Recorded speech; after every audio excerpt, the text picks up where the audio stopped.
नमस्कार, बहुत स्वागत है आप सभी का। मैं हूं आपके साथ लोकेंद्र त्यागी। उत्तर प्रदेश की अर्थव्यवस्था को $1 ट्रिलियन बनाने का जो संकल्प मुख्यमंत्री योगी आदित्यनाथ ने लिया है, उसे हकीकत में बदलने के लिए मुख्यमंत्री खुद मोर्चा संभालते हुए विदेश की धरती पर पहुंच चुके हैं। रविवार को जब मुख्यमंत्री लखनऊ से रवाना हुए थे, तब लक्ष्य स्पष्ट था, यूपी को ग्लोबल मैन्युफैक्चरिंग हब बनाना है। सिंगापुर की धरती पर कदम रखते ही योगी आदित्यनाथ ने जिस आक्रामक अंदाज में इन्वेस्टमेंट डिप्लोमेसी की शुरुआत की, उसने पहले ही दिन प्रदेश के लिए करोड़ों के निवेश का रास्ता खोल दिया।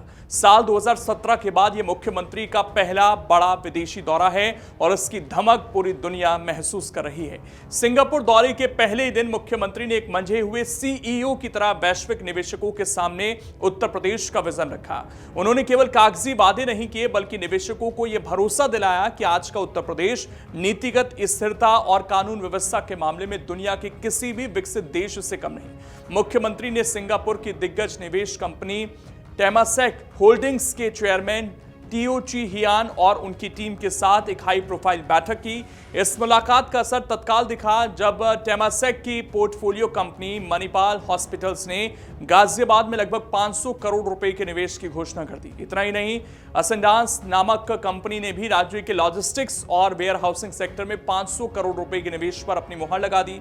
मुख्यमंत्री योगी आदित्यनाथ का यह दौरा केवल औपचारिक भेंट मुलाकातों तक सीमित नहीं है, बल्कि उत्तर प्रदेश के औद्योगिक बुनियादी ढांचे को बदलने वाली एक बड़ी मुहिम है। उन्होंने जीआईसी के मुख्य कार्यकारी अधिकारी लिम चाओ कियाट और उनकी टीम से मुलाकात कर इंफ्रास्ट्रक्चर, इंडस्ट्रियल पार्क और टिकाऊ शहरी विकास परियोजनाओं पर चर्चा की। सीएम ने गंगा एक्सप्रेसवे जैसे मेगा परियोजनाओं में जीआईसी की मौजूदा भागीदारी की सराहना करते हुए उन्हें भविष्य के नए प्रोजेक्ट से जुड़ने का न्योता दिया।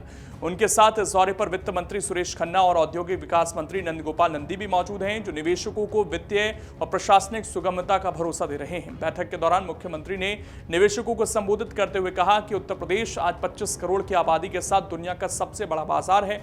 उन्होंने जोर देकर कहा कि राज्य में एक्सप्रेसवे का जाल बिछ चुका है, डिफेंस कॉरिडोर आकार ले रहा है और डेटा सेंटर पार्क तेजी से विकसित हो रहे हैं। निवेशकों के लिए सबसे बड़ी राहत की बात फास्ट ट्रैक क्लियरेंस सिस्टम है, जिसे योगी सरकार ने लागू किया है, जिससे निवेशकों को फाइलें पास कराने के लिए दफ्तरों के चक्कर नहीं काटने पड़ते। योगी आदित्यनाथ ने अपने विजन में केवल भारी उद्योगों को ही नहीं रखा, बल्कि वो युवाओं के कौशल विकास पर भी उतना ही ध्यान देते नजर आए। इसी कड़ी में उन्होंने सिंगापुर के आईटीई कॉलेज सेंट्रल का दौरा किया और एजुकेशन सर्विस के साथ नॉलेज शेयरिंग को लेकर महत्वपूर्ण चर्चा की।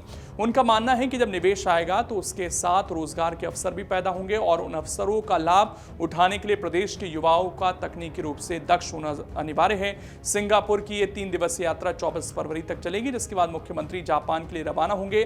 जापान में भी उनका शेड्यूल काफी व्यस्त है, जहां वो कई ग्लोबल कंपनियों के प्रतिनिधियों से सीधा संवाद करेंगे। मुख्यमंत्री योगी आदित्यनाथ ने सिंगापुर पहुंचते ही जिस तरह से करोड़ों के निवेश प्रस्तावों को जमीन पर उतारा है, उसने साफ कर दिया है कि आने वाले समय में उत्तर प्रदेश न केवल भारत का बल्कि दक्षिण एशिया का एक प्रमुख औद्योगिक केंद्र बनकर उभरेगा। ये यात्रा प्रदेश की अर्थव्यवस्था में नए प्राण फूंकने वाली साबित हो सकती है। बाकी इस पर आपकी क्या राय है, कमेंट कर जरूर बताएं। अगर आप ये वीडियो YouTube पर देख रहे हैं तो हमारे चैनल को सब्सक्राइब कर बेल आइकन दबाएं और Facebook पर देख रहे हैं तो हमारे पेज को लाइक करें।